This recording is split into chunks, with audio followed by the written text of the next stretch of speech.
Yo les pido por favor que vayan en sus Biblias a la carta del apóstol Pablo a los Romanos, Romanos capítulo 8, y vamos a estar leyendo en esta mañana los versículos 1 al 4. Dice así la palabra de Dios: por consiguiente, no hay ahora condenación para los que están en Cristo Jesús, los que no andan conforme a la carne, sino conforme al Espíritu.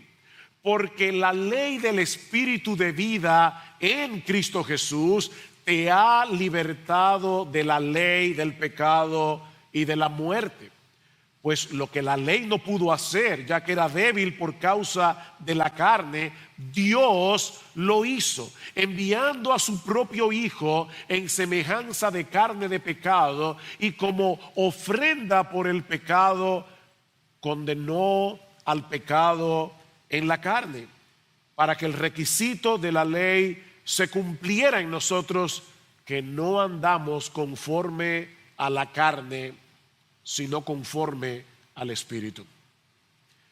Si hay algo que todos necesitamos en estos días, es seguridad y confianza. De repente el mundo parece estarse desmoronando a nuestro alrededor.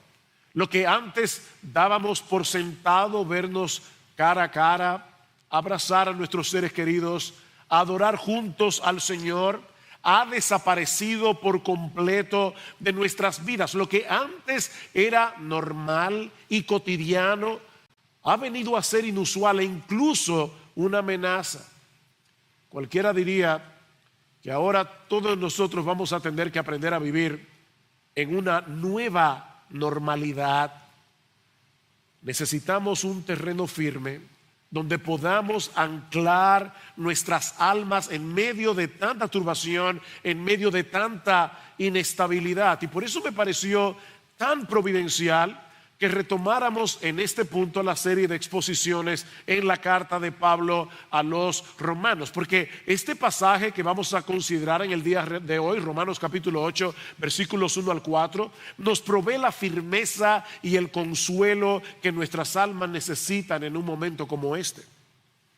Romanos capítulo 8 es el capítulo más extenso de la carta y uno de los más ricos en contenido. Lutero le llamaba a este capítulo la obra maestra del Nuevo Testamento.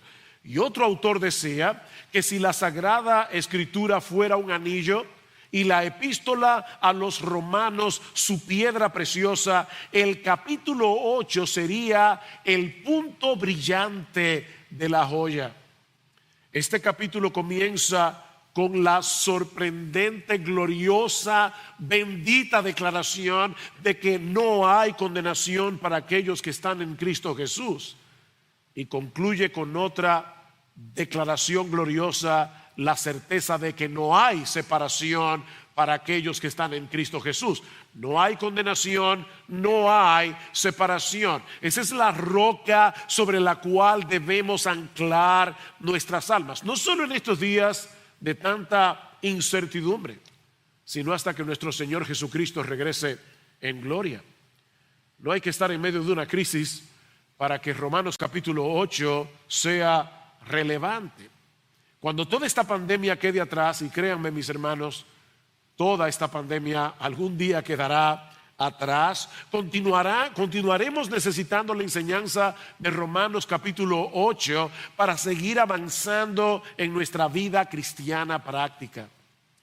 Ahora, antes de pasar a considerar estos primeros 4 versículos de Romanos 8 que acabamos de leer hace un momento, permítanme tomar unos minutos para poner este pasaje en su contexto. En nuestro estudio anterior estuvimos considerando la última sección del capítulo 7 de Romanos, en el que Pablo se vale de su propio ejemplo para mostrarnos la lucha que experimenta el cristiano, el verdadero cristiano, día tras día con el pecado que todavía mora en nosotros. El pecado ya dejó de ser nuestro amo, ya dejó de ser nuestro dueño, ya dejó de ser nuestro rey, pero sigue siendo nuestro enemigo. Un enemigo que nos ataca desde dentro y contra el cual de ninguna manera, mis hermanos, podremos luchar en nuestras propias fuerzas, como yo espero mostrar en un momento. Y es esa realidad la que lleva a Pablo a exclamar en el versículo 24 del capítulo 7: miserable de mí, ¿quién me librará de este cuerpo de muerte? A lo que Pablo responde de inmediato: gracias a Dios por Jesucristo, Señor nuestro. ¿Quién me libertará? ¿Quién nos librará de este cuerpo de muerte? Oh, gracias a Dios por Jesucristo, nuestro Señor. Y eso es precisamente lo que Pablo va a explicar ahora más ampliamente en el capítulo 8. La realidad de la obra que Dios hizo a nuestro favor por causa de Cristo y a través de su Espíritu.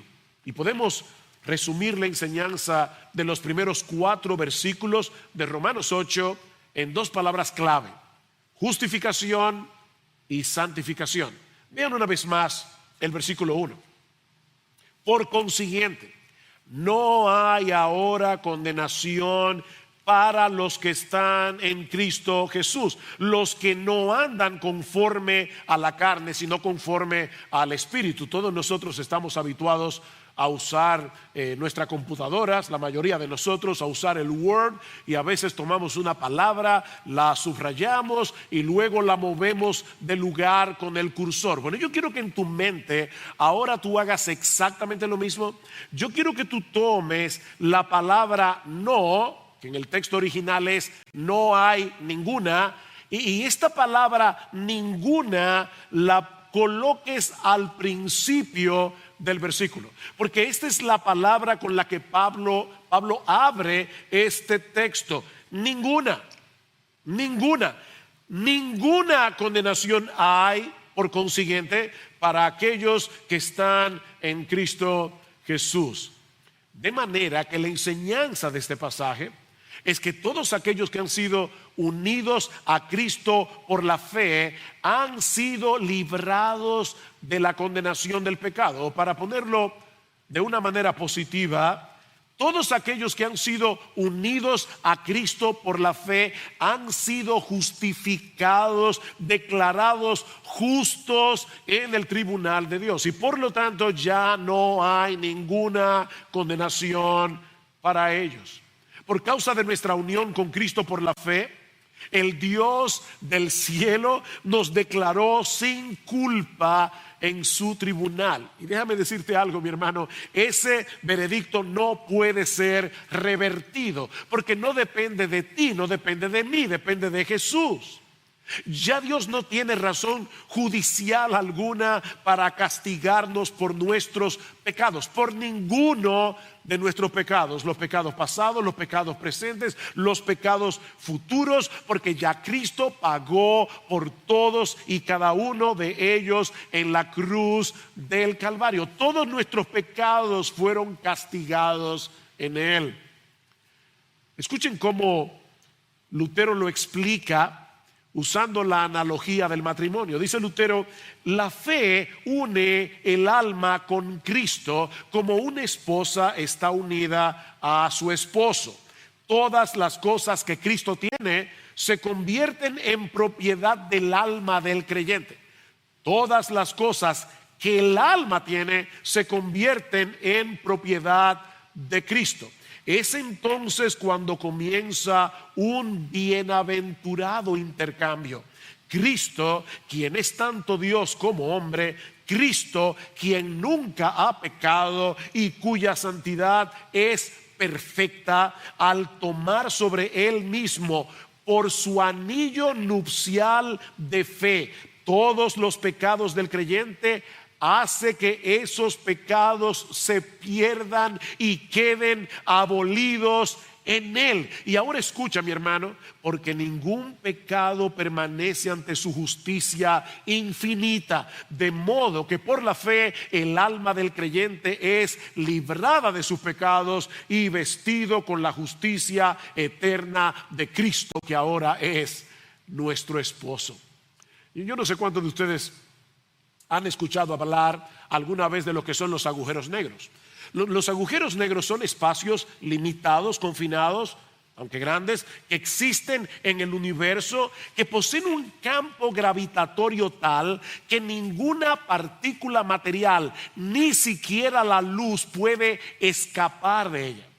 Esos agujeros lo absorben todo. Bueno, lo que Pablo está diciendo aquí, mis amados hermanos, es que nuestro Señor Jesucristo es el agujero negro de Dios. Él es el agujero negro de Dios, en el que fueron absorbidos, en el que fueron tragados de una vez por todas todos nuestros pecados, de manera que ya no puede haber ninguna condenación para aquellos que están en Cristo Jesús. Nota como Pablo lo dice más adelante en Romanos capítulo 8, versículo 33. ¿Quién acusará a los escogidos de Dios? Dios es el que justifica. ¿Quién puede en todo el universo condenar a alguien a quien el juez más excelso de toda la creación lo ha declarado justo? Versículo 34. ¿Quién es el que condena? Cristo Jesús es el que murió, sí, más aún el que resucitó, el que además está a la diestra de Dios, el que también intercede por nosotros. Ya no hay condenación, ninguna condenación. Y mis hermanos, es importante que un cristiano sepa esto, sobre todo cuando estamos en medio de una crisis de tal magnitud como la que estamos viviendo en estos días. Ya no hay ninguna condenación para aquellos que están en Cristo Jesús. Eso quiere decir que si un creyente llegara a enfermar por el coronavirus o por cualquier otro tipo de virus, bacteria, enfermedad, debe entender que Dios no lo está castigando judicialmente por su pecado. Mis hermanos, ya Dios no nos trata como un juez. Dios nos trata como un padre que aun cuando disciplina a sus hijos, lo hace por amor. Lo hace por amor, como dice el autor de la carta a los Hebreos en el capítulo 12.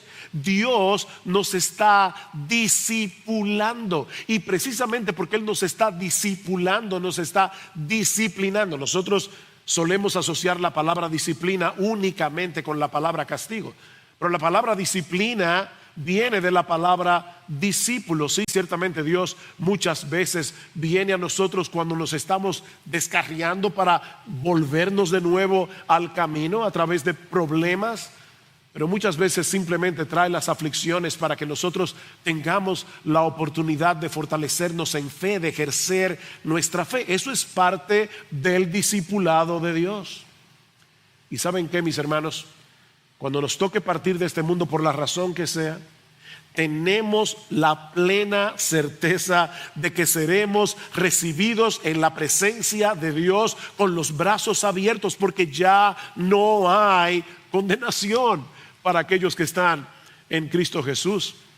Pablo dice en Romanos capítulo 5, un texto que estudiamos hace varios domingos atrás: por tanto, habiendo sido justificados por la fe, tenemos paz para con Dios por medio de nuestro Señor Jesucristo, por medio de quien también hemos obtenido entrada por la fe a esta gracia en la cual estamos firmes y nos gloriamos. Y esta es la misma palabra que Pablo usó anteriormente en Romanos y que se tradujo como jactarse. Nos jactamos, nos gloriamos en la esperanza de la gloria de Dios. Mis hermanos, nosotros podemos gloriarnos en eso, dice Pablo, que por causa de nuestra unión con Cristo tenemos la plena certeza de que algún día contemplaremos su gloria y compartiremos su gloria. No debe existir la menor duda de eso para todos aquellos que están en Cristo Jesús. Lamentablemente, y creo que debido a una mala teología, muchos creyentes verdaderos no experimentan esa seguridad en su vida. Un comentarista dice al respecto, y yo espero que si tú eres uno de esos puedas corregir tu teología en esta mañana. Muchos creen que si los cristianos vuelven a pecar, volverían a estar bajo condenación hasta que vuelvan a confesar su pecado y se arrepientan.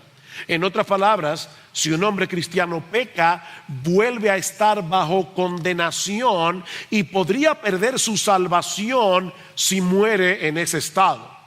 Repito, no es que nosotros estamos declarando esto, es que estamos diciendo que hay muchos cristianos que creen esto. Pero sigue diciendo este comentarista, si esto fuera verdad, entonces los cristianos siempre estarían entrando y saliendo de la condenación. Pero mis hermanos, eso no es lo que Pablo está diciendo aquí.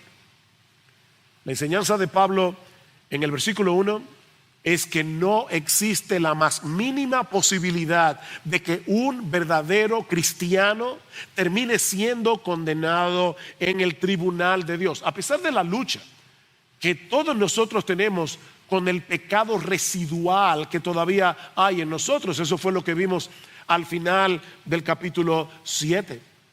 Sin embargo, a pesar de esa lucha, mi amado hermano, mi amada hermana, recuerda esto: ya no hay condenación, ya no hay ninguna condenación para aquellos que están en Cristo. Hay un himno del pasado que una compositora contemporánea lo adaptó.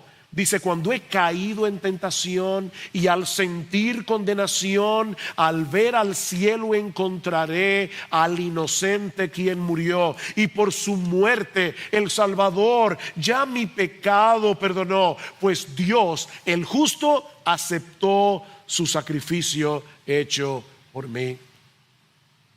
Así que recuerda Romanos 8:1. Cuando el diablo quiera paralizarte trayendo a tu memoria tus pecados pasados, y yo sé que eso es así porque Él lo ha hecho conmigo, lo ha tratado de hacer conmigo, trayendo a nuestra memoria nuestros pecados pasados, o al estrujarte en la cara tus pecados presentes, sí debemos sentir vergüenza por nuestros pecados, porque con ellos ofendemos al Dios que amamos.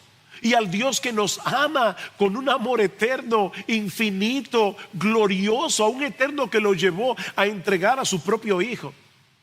Pero ¿saben qué? Hay una diferencia abismal en el cristiano que se siente avergonzado del cristiano que se siente condenado. No es lo mismo. El sentido de culpa debe llevarnos al arrepentimiento y a la confesión para volver a experimentar el gozo del perdón.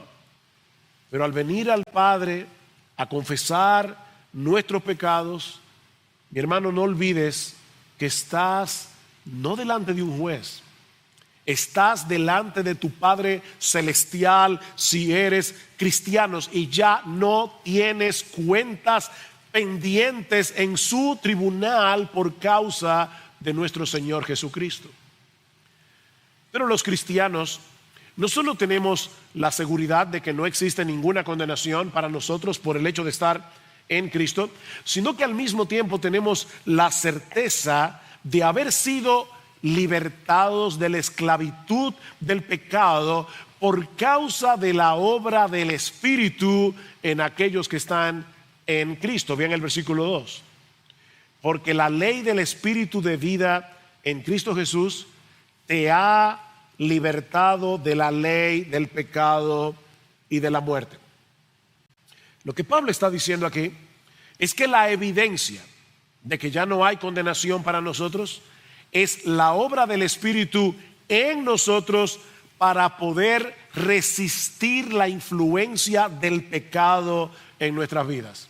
En otras palabras, todos aquellos que han sido justificados por causa de Cristo están siendo santificados progresivamente por medio de la obra de su Espíritu. Ahora, en este caso es importante mantener el orden de los factores. Yo estoy seguro que tú recordarás cuando te decían en la escuela que en una suma matemática el orden de los factores no altera el producto. 3 más 2 es lo mismo que 2 más 3, pero no en este caso. No en este caso. En este caso el orden de los factores sí va a alterar el producto. Así que déjame decir esto con toda la claridad con que yo pueda decirlo. no es por ser santificados que somos justificados, sino que la evidencia de haber sido justificados por gracia, por Cristo y por medio de la fe es el hecho de estar siendo santificados. La santificación es la evidencia, no la causa de la justificación. Permíteme ilustrarlo de esta manera. Imagínate que yo voy al médico, precisamente en estos días, y le digo: doctor, yo creo que he sido infectado del coronavirus, porque tengo fiebre alta, tengo una tos seca, debilidad en el cuerpo y dificultad para respirar. Lo que yo le estoy diciendo al médico no es que la fiebre, la tos, el dolor en el cuerpo, los problemas respiratorios son los causantes de que yo esté enfermo. Lo que estoy tratando de decir es que la razón por la que yo creo tener el virus es porque tengo esos síntomas que se están percibiendo en mi cuerpo. Así que no es la fiebre, no es la tos, no es el dolor en el cuerpo, no es la debilidad los que me enfermaron. Esa es la evidencia de que estoy enfermo. Bueno, mi hermano, de la misma manera, no es por el hecho de estar siendo santificados que somos justificados en la presencia de Dios. La única razón por la que Dios nos declara justos en su tribunal es por causa de la justicia perfecta de nuestro bendito Señor y Salvador Jesucristo, que es puesta en nuestra cuenta por medio de la fe.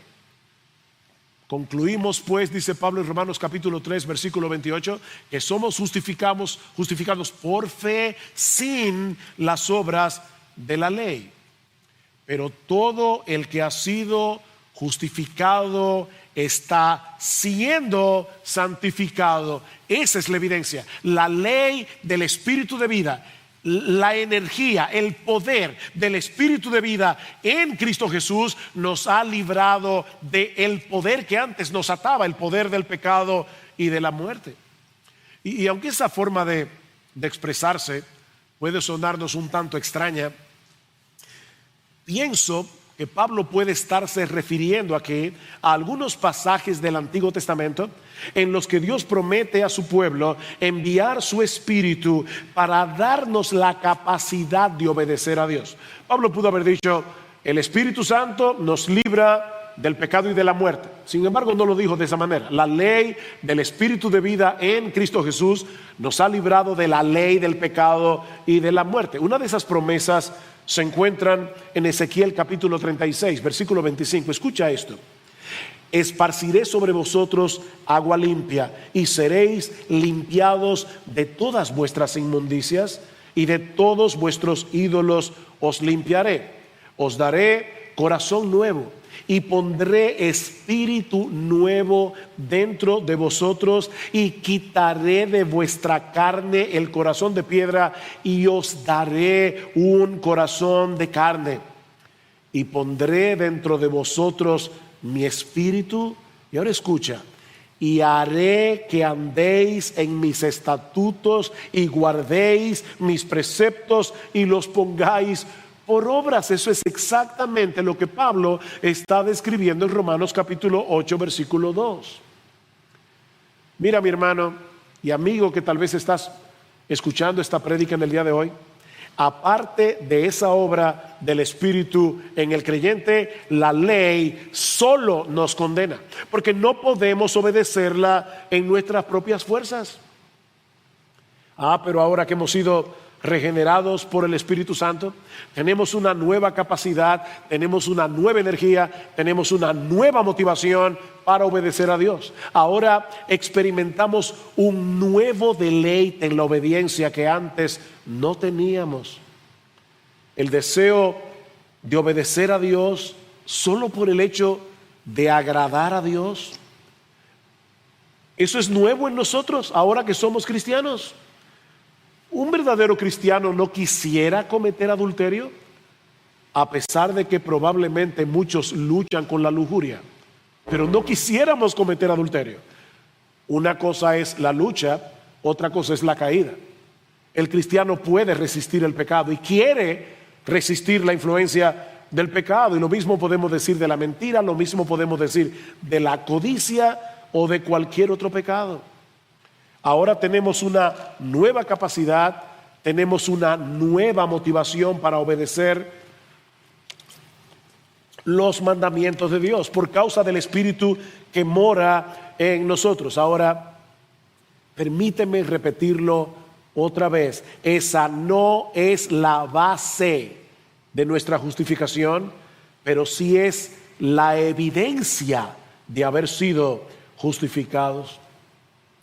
De manera, mis hermanos, que Dios hizo por nosotros lo que de ninguna manera habríamos podido hacer por nosotros mismos. Eso es básicamente lo que Pablo nos va a decir ahora en los versículos 3 y 4. Y debo decir que este es uno de los grandes resúmenes del Evangelio que encontramos en el Nuevo Testamento. Versículo 3: pues lo que la ley no pudo hacer, ya que era débil por causa de la carne, Dios lo hizo. Y concéntrate en esa frase: Dios lo hizo.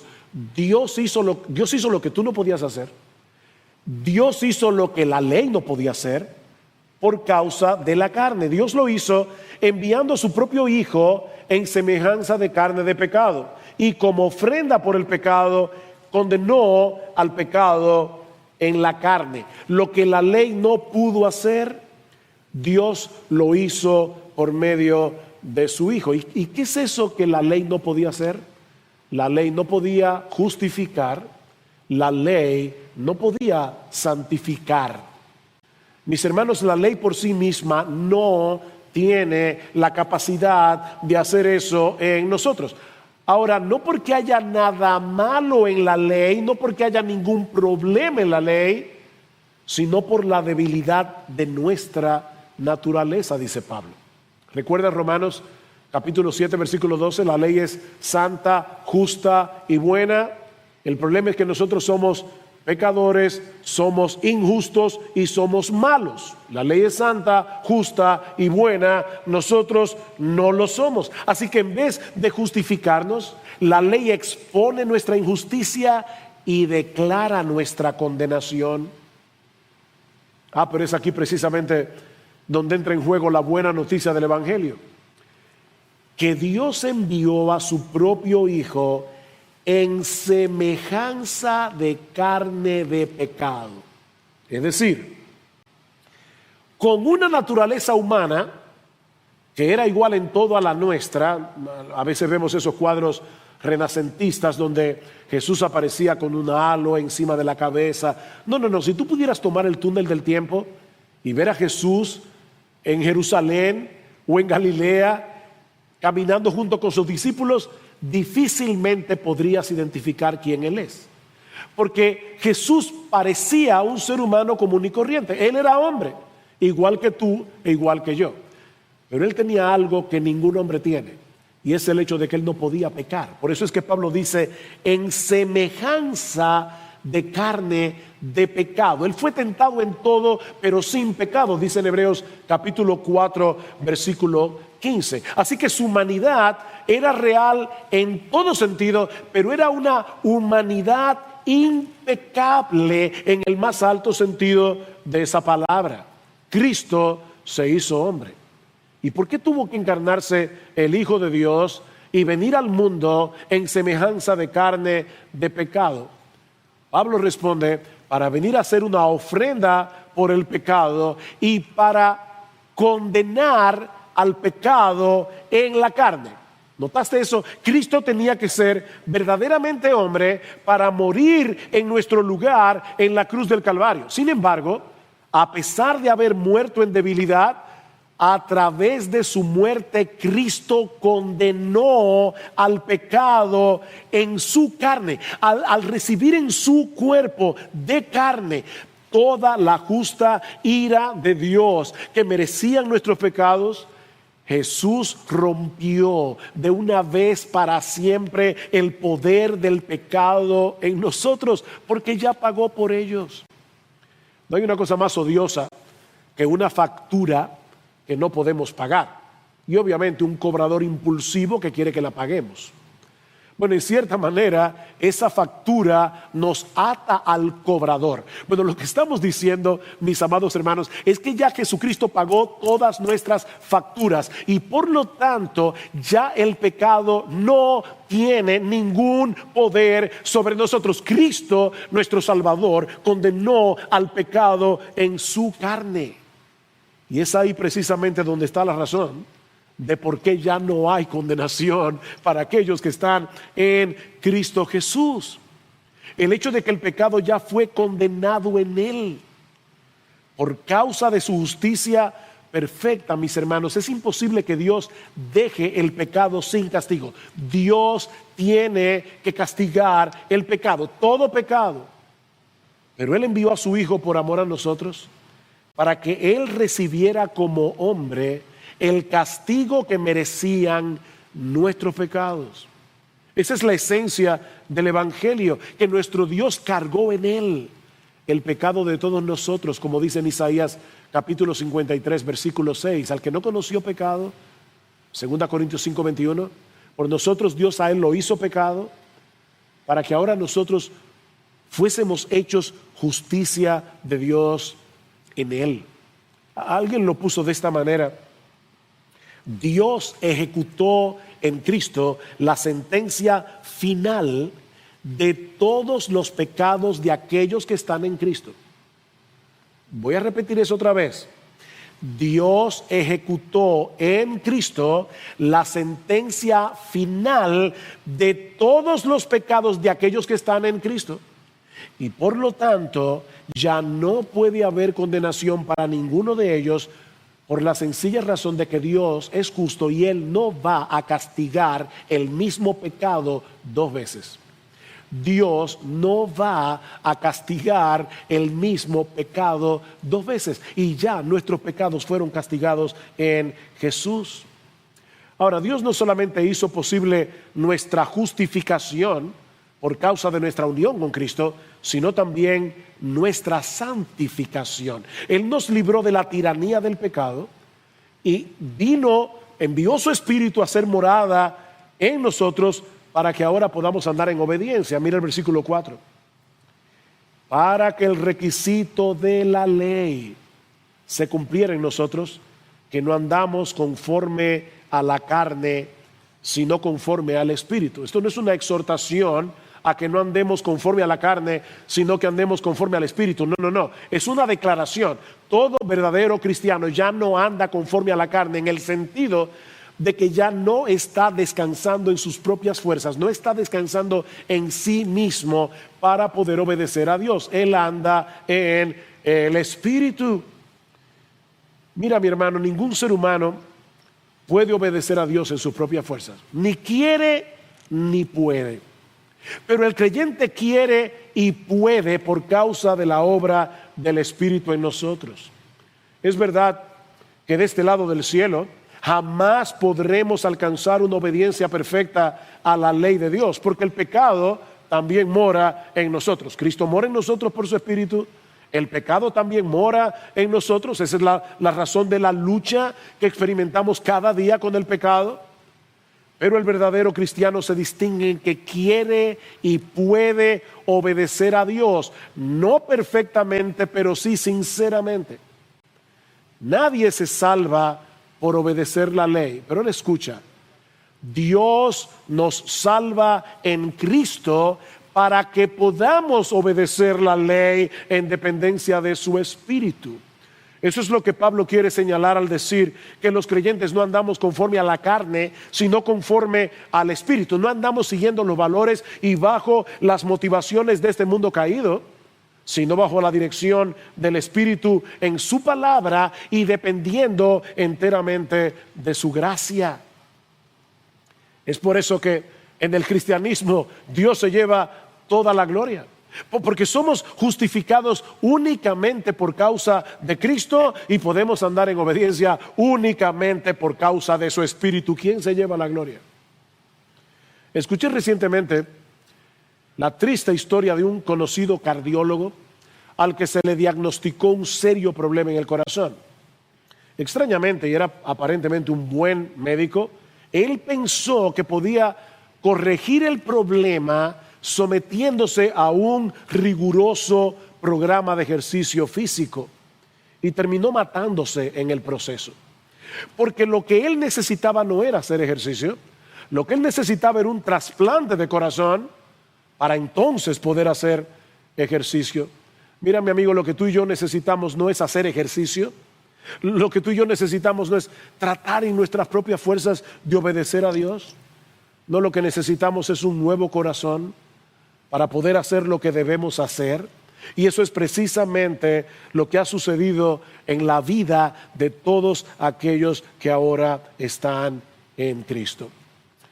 Empezamos este mensaje diciendo que este mundo parece estarse cayendo a pedazos. Todo es incertidumbre, tribulación, turbación a nuestro alrededor. Pero mira, mi hermano, si bien eso es verdad, eso no elimina lo que ya tenemos en Cristo. Yo quisiera poder traspasar la señal de internet, llegar a tu casa y decirte esto a tu corazón. Lo que ya tenemos en Cristo, el coronavirus no lo puede eliminar. Él es en sí mismo y por sí mismo el recipiente por excelencia de todas las bendiciones de Dios. ¿Y saben lo que dice Pablo en Colosenses 3? Que nuestras vidas están escondidas en Él. Nuestras vidas están guardadas y protegidas en Él. Seguramente seguiremos escuchando muchas malas noticias en estos días, hasta que pase esta pandemia. Pero hay algo que nada ni nadie nos podrá quitar jamás. Y es el hecho de que ya no hay condenación para aquellos que están en Cristo Jesús. Ya no hay condenación. Y aún en medio de la turbación y del temor, podemos seguir haciendo la voluntad de Dios en dependencia de su Espíritu, porque la ley del Espíritu de vida en Cristo Jesús nos ha librado de la ley del pecado y de la muerte. No fuimos salvos por Jesús para que ya no nos importe la ley, no.